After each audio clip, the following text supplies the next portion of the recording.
Il est 8h10, c'est l'heure de l'interview d'actualité. Et Thomas, quelle chance vous avez eue. Vous êtes allé faire un tour dans Notre-Dame de Paris, dans cet immense C'est un chantier. privilège, ouais. C'est un privilège, à la rencontre du général Jean-Louis Georgelin. C'est lui qui supervise la restauration de la cathédrale. Regardez.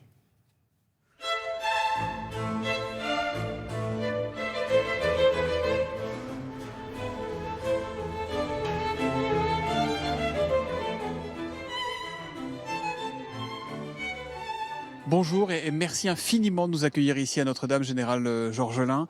Quand on rentre ici, on est pris, on est submergé. Moi, je me suis dit, Notre-Dame, j'ai vécu à côté toute ma vie, et je ne l'avais jamais regardée. Je la voyais, mais je ne l'avais jamais regardée.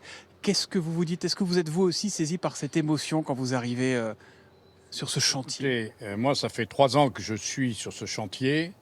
Je ne suis plus dans l'émotion, je suis dans la réalisation de l'objectif qui est de rouvrir cette cathédrale au culte et à la visite en 2024. Donc on fait ça avec sang-froid. Elle sera tenue, cette promesse de réouverture? Dans 2 ans, il y aura du monde ici? Un peu plus de 2 ans. Il y aura du monde ici, oui, et on aura rouvert au culte définitivement la cathédrale. Ça ne veut pas dire que tout sera absolument terminé, notamment les avant ne seront pas faits, sans doute des travaux résiduels dans la cathédrale, mais la cathédrale retrouvera sa fonction, car je rappelle que la cathédrale, certes, est un chef-d'œuvre de l'art français, un monument gothique, mais c'est une église catholique. 2024, ça veut dire que pour l'ouverture des Jeux Olympiques de Paris, Notre-Dame sera ouverte Non, ça sera sans doute ouvert un peu plus tard, un peu plus tard. mais ça sera ouvert en 2024. Vous savez ce qu'on dit, bon, en général, quand on fait les travaux dans un appartement, dans une maison, c'est souvent 25% plus long et 25% plus cher. En termes Eh bien, de budget, nous allons démontrer que ce n'est pas 25% plus cher ni 25% plus long. on a une idée du budget, de combien ça coûte ce projet pharaonique? C'est Écoutez, vraiment impressionnant. vous avez dit budget, projet pharaonique, c'est qu'il faut employer les grands mots avec beaucoup de précaution et de parcimonie. C'est quand même pas banal. C'est pas banal, mais c'est surtout la charge du symbole, en fait, si vous voulez, qui est importante.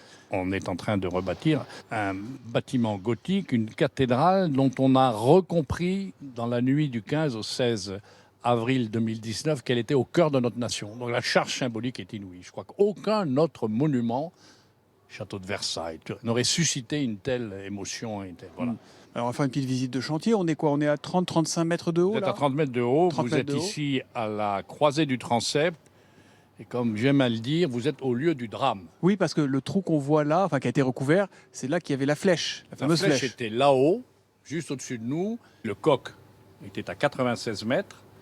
Et dans la nuit, vers 1h du matin, tout s'est effondré.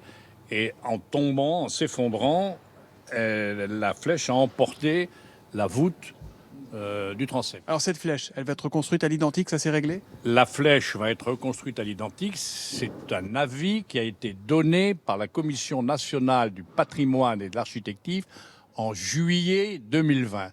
Je suis assez étonné de voir qu'il y a encore des gens qui font Eh ça, oui. pas vous bien sûr, mais qui découvrent que l'avis a été fait de reconstruire à l'identique la flèche de Viollet-le-Duc, bois et plomb, la charpente en bois et la couverture du grand comble, c'est-à-dire le toit en plomb. Quelque chose qu'on ne sait pas encore, c'est quand est-ce qu'elle sera posée cette flèche?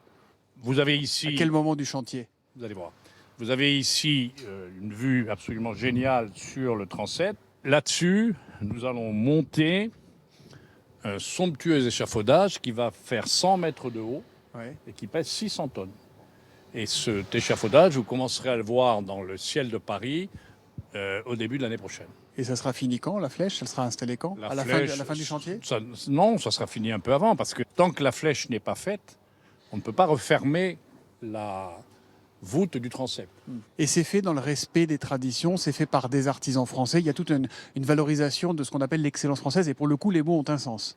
Dans la mission qui est celle de l'établissement public, que je préside, il y a la reconstruction de la flèche avec la maîtrise des délais, la maîtrise des coûts et la valorisation des métiers d'art. Et nous faisons beaucoup. Et à chaque fois qu'il y a des reportages à la télévision sur Notre-Dame, il y a des jeunes qui vont frapper aux entreprises pour être cordistes, pour être dinandiers, pour être tailleurs de pierre, etc.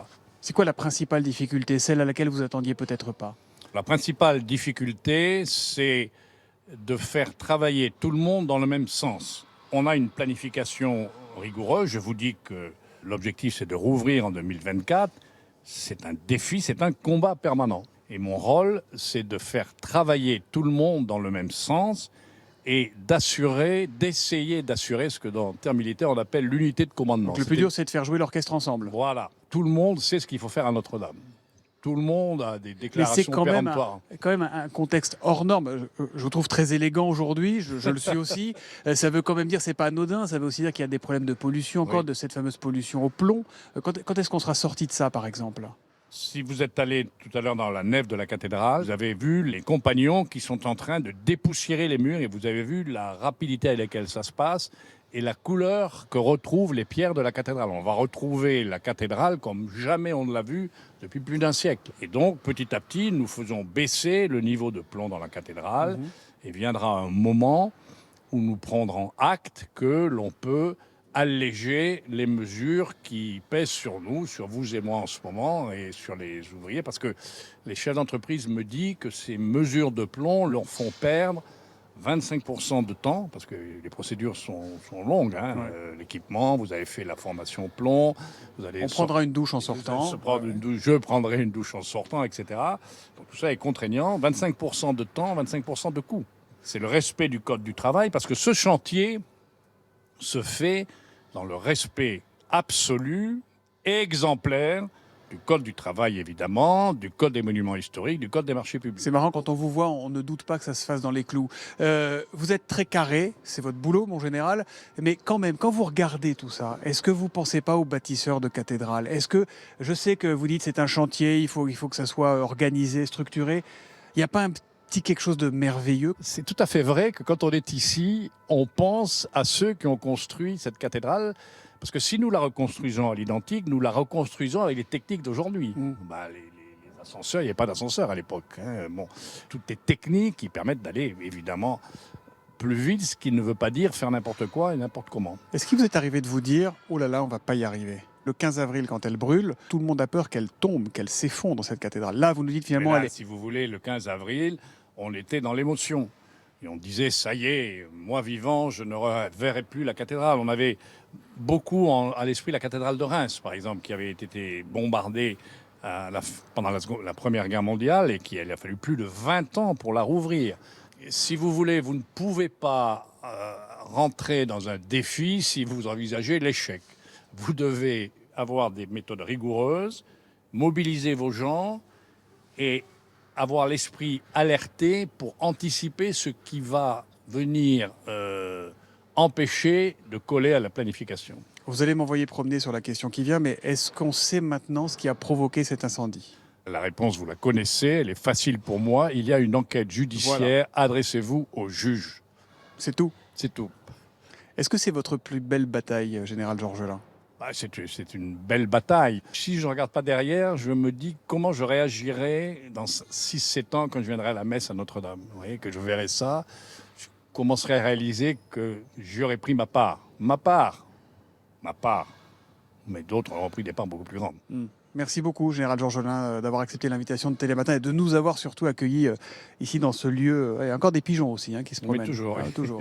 Il y en a même en temps normal. Enfin, il y en avait même avant, avant l'incendie. Merci beaucoup.